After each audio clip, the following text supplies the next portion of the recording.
여러분, 안녕하세요. 김태형 감독의 한마디는 단순하면서도 본질을 꿰뚫는다. 그는 잘 치면 된다. 잘못되면 고치면 된다. 라는 말을 통해 야구라는 스포츠가 결국 결과와 수정의 연속임을 강조했다. 이 발언은 평범한 듯 들리지만 현실에서 실천하기는 가장 어려운 과제다.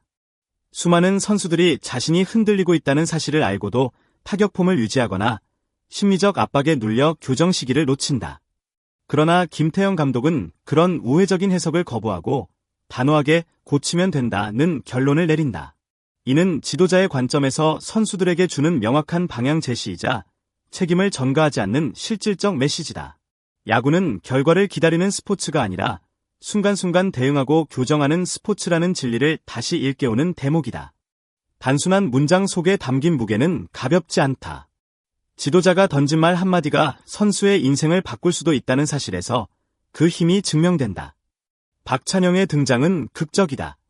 독립리그에서 육성 선수로 입단한 지 불과 한 달 만에 1군 콜업을 받으며 타율 0.340을 기록했다. 짧은 기간 동안 보여준 임팩트는 단순한 성적 이상의 의미를 갖는다. 그는 프로 무대에 적응하는 속도가 유난히 빨랐고 팀의 활기를 불어넣는 존재로 자리 잡았다. 하지만 모든 신예가 그렇듯 상대팀의 전력 분석이 시작되자 곧장 한계를 드러냈다. 타격폼이 무너지고 결국 엔트리에서 제외됐다. 이 과정은 냉혹하다. 프로 세계는 반짝 성과로 오래 버틸 수 없다는 사실을 다시 입증한다. 그러나 중요한 건 좌절 이후의 대응이다. 박찬영이 보여준 빠른 수정 능력은 단순한 기록 그 이상이다. 그가 짧은 시간 안에 문제를 직시하고 다시 기회를 잡은 과정은 흔히 볼 수 없는 성장 곡선을 만들어냈다. 이는 리그 전체에서 주목할 만한 전개다. 1군에서 제외된 뒤 박찬영이 문제를 고치는 데 걸린 시간은 고작 23일이었다. 보통 신인 선수들이 부진을 만회하는데 몇 달이 걸리거나 다시는 기회를 잡지 못하는 경우도 허다하다. 그러나 그는 이병규 2군 타격 코치와 함께 세밀한 훈련에 매달렸고 가장 치명적이던 백스윙 문제를 교정했다. 스윙의 궤적이 커져 타이밍을 잃던 습관을 고치자 결과는 즉각적으로 나타났다. 콜업 이후 9경기에서 타율 0.522, OPS 1.447이라는 압도적 성적을 기록했다. 이는 단순한 반등이 아니라 완전한 제도약이라 불릴 만하다. 박찬영이 보여준 속도는 곧 야구 선수로서의 생존 본능과 직결된다. 리그 속도에 맞추지 못하면 도태되지만 그는 오히려 더 앞서가고 있다. 이런 빠른 대응력은 신인의 가장 강력한 무기다. 박찬영 스스로는 자신의 강점을 문제를 빠르게 인식하고 곧바로 고친다 라고 정의했다. 이 발언은 단순한 자기평가가 아니다.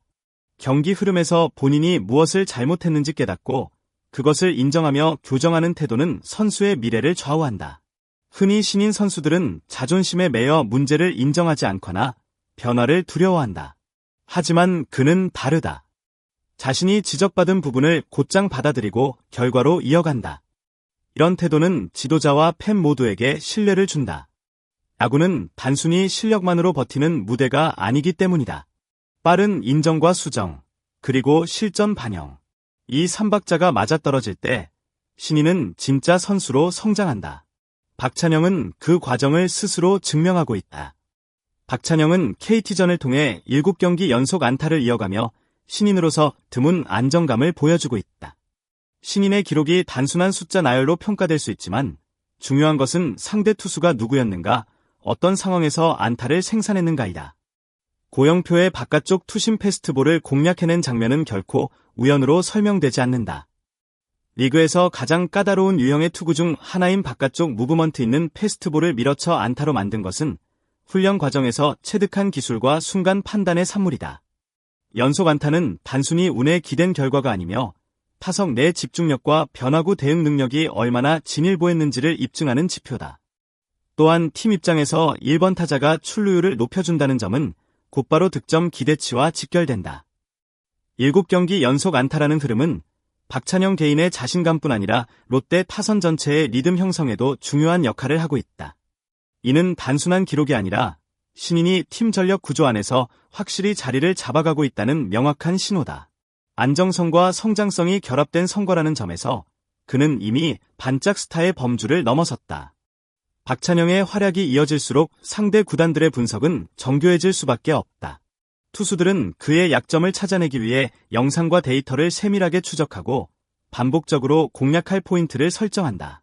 이 과정에서 신인 선수는 흔히 벽에 부딪히지만 박찬영은 빠른 교정 습관으로 이미 대응 가능성을 보여주었다. 백스융 수정 사례가 대표적이다. 짧은 기간에 문제를 인식하고 바꿔낸 경험은 앞으로 닥칠 새로운 분석에도 충분히 적용될 수 있다. 중요한 것은 속도다. 대응이 늦어지면 기록은 곤두박질치고 팀 내 입지는 빠르게 줄어든다. 그러나 박찬영은 징후가 보이는 즉시 행동으로 옮기는 성향을 가졌다. 이는 단순한 타격 기술의 문제를 넘어 심리적 강점으로도 이어진다. 흔들릴 때 주저하지 않고 수정에 들어가는 태도는 장기적인 생존력을 담보한다. 구단 입장에서도 이런 선수는 귀중하다. 상대가 파고드는 순간마다 새로운 해답을 제시하는 신인의 존재는 곧 전력 다양성으로 이어지기 때문이다. 앞으로 그의 성적은 단순히 타율과 OPS 수치로만 평가되지 않는다. 얼마나 신속히 전력 분석을 무력화하고 새로운 무기를 꺼내드는가가 진짜 지표가 될 것이다. 롯데는 시즌 중반 이후 12연패라는 뼈아픈 부진을 겪으며 상위권 경쟁에서 이탈했다. 이제 목표는 포스트 시즌 진입의 마지노선인 5위다. 구단 전체가 흔들리는 가운데 박찬영 같은 신인의 약진은 단순한 경기 결과를 넘어 조직의 활력을 불어넣는 상징적 의미를 가진다. 부진이 길어질수록 베테랑들의 부담은 가중되고 팀 분위기는 경직된다. 이런 흐름 속에서 신인이 보여주는 패기와 투지는 팀 전체를 환기시키는 자극제가 된다. 특히 리드오프로 나서며 높은 출루율을 기록하는 모습은 롯데 타선의 새로운 가능성을 제시한다. 전통적으로 롯데는 장타력에 의존하는 경향이 강했지만 박찬영의 스타일은 다르다. 발빠른 주루와 안정된 컨택 능력은 공격 패턴에 변화를 준다. 이는 단순히 신인의 활약을 넘어 팀 운영 철학에도 새로운 메시지를 던진다. 위기의 순간에 미래 자원이 뿌리를 내리는 모습은 팬들에게 희망을 준다. 롯데가 반등을 노릴 수 있는 실질적 토대가 바로 이런 신인의 성장에서 시작된다. 정규 시즌이 막바지에 접어든 지금 잔여 일정은 그 자체로 경쟁 구도의 핵심 변수다. 롯데는 다른 팀들보다 소화한 경기가 많아 남은 일정이 비교적 적다. 이는 단점이 될 수도 있고 장점이 될 수도 있다. 무엇보다 선발 로테이션 운영에서 여유가 생긴다. 김태형 감독이 기존 5인 체제에서 4인 체제로 전환하겠다고 밝힌 것은 바로 이런 배경에서 나온 전략이다. 특정 팀에 맞춰 선발을 집중적으로 투입하는 표적 등판은 단기전 양상으로 흐르는 막판 경쟁에서 효과적일 수 있다. 반대로 경기 수가 많은 NC, SSG와 기아는 치러야 할 경기가 많다는 부담 속에서도 순위를 끌어올릴 기회를 갖는다. NC는 홈 경기 비중이 압도적으로 높아 이를 최대한 활용해야 한다. 일정은 단순히 남은 숫자가 아니라 전략의 무대다.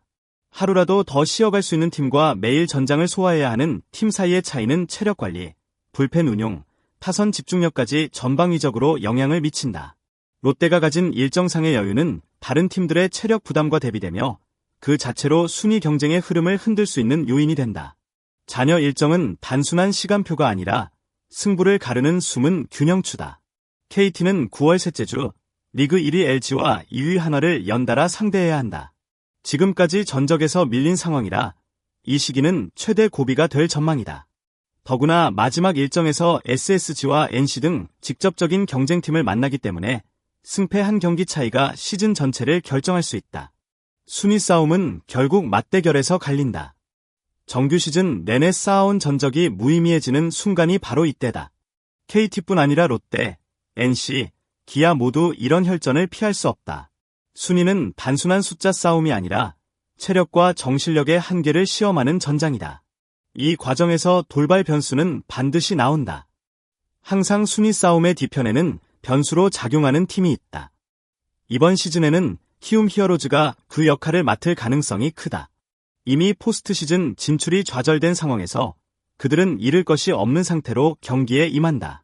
오히려 긴장이 풀린 팀이 상위권을 괴롭히는 경우가 많다. 삼성, 롯데, NC, KT, 기아 등과 잔여 경기를 앞둔 키움은 시즌 막판의 균형추 역할을 할 수 있다. 강팀 입장에서는 반드시 잡아야 하는 경기지만 방심하면 치명적인 패배로 이어진다. 리그 막바지의 긴장감은 이런 변수에서 배가 된다. 야구는 끝까지 뚜껑을 열어봐야 하는 스포츠라는 말이 다시 확인된다. 문제는 반드시 생기지만 그것을 얼마나 빨리 고치느냐가 성패를 가른다. 박찬영은 이 단순한 원리를 가장 극적으로 보여주는 사례다. 빠른 문제 인식과 수정, 그리고 곧바로 결과로 연결하는 능력. 그 덕분에 그는 단순한 신인이 아닌 팀을 변화시킬 수 있는 자원으로 성장하고 있다. 롯데의 성적은 불안정하지만 박찬영의 존재는 확실히 희망을 말하게 한다. 야구는 결국 고치고 다시 일어서는 자의 무대다. 그의 시즌은 그 사실을 가장 선명하게 증명하고 있다. 2025 시즌 막바지, 순위 경쟁은 여전히 혼돈 속에 있다. 강팀은 굳건하고 추격하는 팀들은 마지막 남은 힘을 쏟아내며 숨막히는 경주를 이어간다. 그러나 이 치열한 흐름 속에서도 가장 눈에 띄는 것은 기록만이 아니다. 스스로의 약점을 직시하고 빠르게 고쳐내는 태도, 흔들림 앞에서 멈추지 않는 정신력, 그리고 결과로 증명하는 집요함이 진짜 메시지를 만든다. 박찬영이 보여준 과정은 단순한 신인의 반짝 활약을 넘어 프로야구라는 무대에서 생존하고 성장하는 방식이 무엇인지 선명하게 알려준다. 팀이 흔들리고 경쟁이 치열해질수록 이런 태도를 가진 선수는 곧 구단의 희망이 된다. 야구는 결국 문제를 발견하고 다시 일어나며 또 한 번 도전하는 자의 무대다. 이번 시즌 그 상징적인 이름은 분명 박찬영이다.